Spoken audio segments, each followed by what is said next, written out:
Hello everyone and a warm welcome to you. Bonjour et bienvenue. La quasi-totalité des 54 pays africains signalent des cas de nouveau coronavirus. Au dernier recensement, 46 pays africains sont affectés. L'Afrique du Sud a un tiers des cas.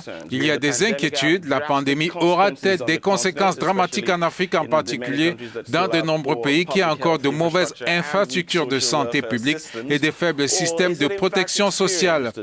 Qu'est-ce qui est fait pour contenir cette calamité? Eh bien, par rapport à l'Europe, le nombre de cas de coronavirus reste relativement faible sur le continent, un peu plus de 5000 cas dans 46 pays africains, mais les chiffres augmentent rapidement et on craint que le faible nombre de cas reflète une faible capacité des tests et des millions de personnes pourraient mourir de la maladie, comme l'a répété M. Antonio Guterres. Avant cette sortie du secrétaire général de l'ONU, Antonio Guterres, c'est le directeur général de la santé de l'OMS, Tedros Ghebreyesus, qui avait appelé les pays de l'Union africaine à faire front commun face à la vulnérabilité des systèmes de santé sur le continent. Des experts cités par la revue Science le 15 mars dernier qualifiaient la pandémie qui guette le continent africain de bombe à retardement. L'arrivée du Covid-19 sur le continent africain fait donc craindre une saturation des centres de santé qui atteignent déjà leur plein en situation normale. Les premiers cargos de tests de dépistage et de masques arrivés sur le continent grâce aux dons du milliardaire chinois Jack Ma représentent pour beaucoup d'États une bouffée d'oxygène. Mais jusqu'à quand? Ce matin, nous sommes en contact avec le docteur Pierre Mpele.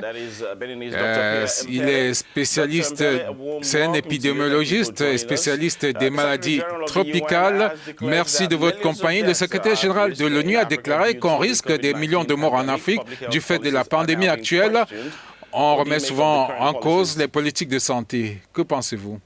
Bon, écoutez, le secrétaire général des Nations Unies a raison de penser que si l'Afrique est en face d'une épidémie massive de coronavirus, ça sera la catastrophe. C'est surtout parce que nos systèmes de santé, les systèmes de santé dans la majorité des pays africains sont très fragiles et ne tiennent pas compte de la réalité d'abord des pays et sont parfois même dans une situation de développement total.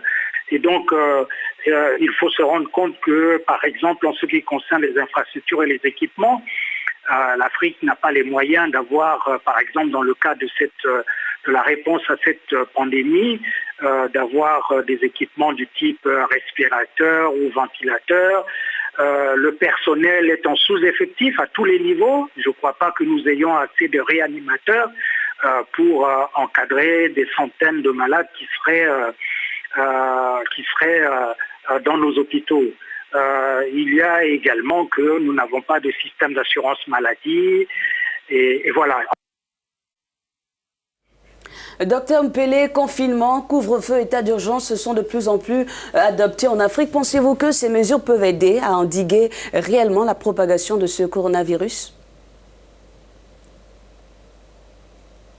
Il faut donc se préparer de manière à ce que notre réponse face à l'épidémie, à la pandémie du coronavirus soit adaptée et tienne compte de nos réalités.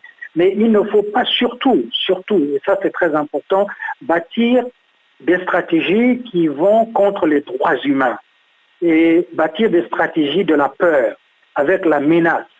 Et nous savons que ces stratégies fondées sur la peur, la menace, la discrimination n'ont jamais donné des résultats dans le cadre des épidémies. Il nous faut la sérénité. Il nous faut responsabilité, il faut associer davantage et d'ailleurs les mettre en première ligne, les professionnels de la santé, parce que c'est leur travail, il s'agit d'une maladie, il faut qu'ils soient en première ligne. Il faut également que les politiques, les gouvernants écoutent les sachants Les sachants, ce sont les professionnels de la santé, ce sont les anthropologues, ce sont les sociologues, ce sont des juristes, ce sont des économistes. Je pense qu'il faut des comités pour conseiller et guider, je dirais même, les gouvernements pour que les gouvernements prennent des bonnes décisions au bon moment en tenant compte de la dynamique de l'épidémie dans nos pays.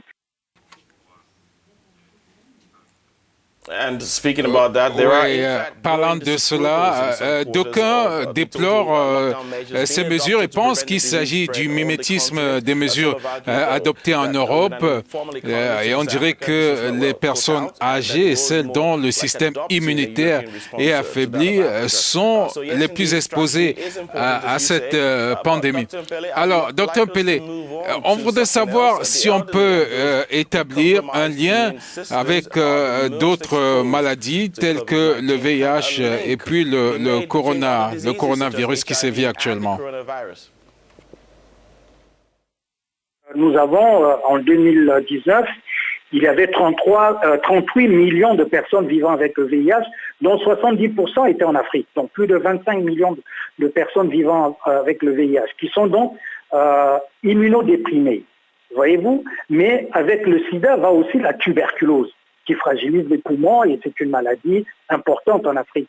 Et donc je pense que probablement, à un moment donné, quand l'épidémie va se disséminer, les personnes vivant avec le VIH, les personnes atteintes de tuberculose seront fragilisées et seront mises en danger par le coronavirus. D'ailleurs, ça se voit, le président sud-africain a pris des mesures urgentes.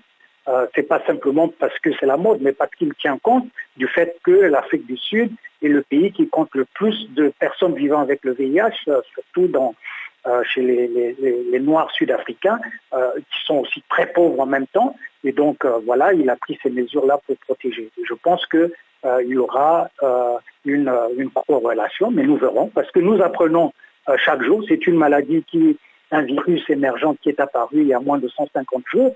Et donc, nous apprenons, personne ne peut dire aujourd'hui que c'est tout de ce virus-là. Et donc, on apprend dans la prise en charge et dans la réponse face à cette pandémie-là. Voilà, on va s'en tenir à cela, monsieur le docteur Pele. Merci infiniment. C'était le docteur Pele, c'est un épidémiologiste qui nous parlait de Cotonou au Bénin. Place à l'actualité internationale, alors que vous êtes sur le Morning Call sur Africa News, nous émettons depuis Pointe-Noire en République du Congo.